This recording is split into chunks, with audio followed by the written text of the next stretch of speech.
Welcome to Share Fun Vibe, the place for travel tips, news, details, fun, and information. Images have come through of the collision between the MSC Orchestra and the MSC Poesia in Buenos Aires.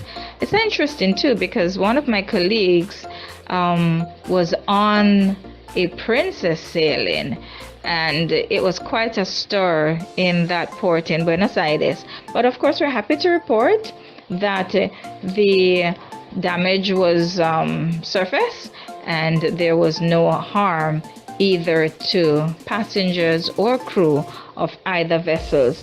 They have since departed and are continuing with their itinerary.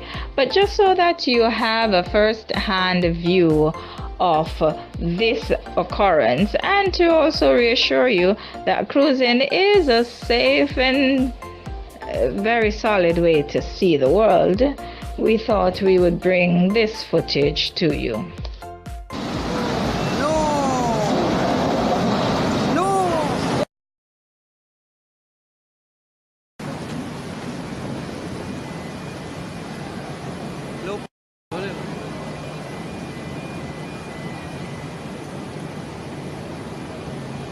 No,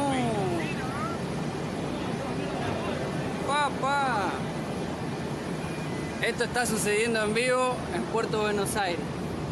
Dársena Bravo, tenemos todo registrado en vivo.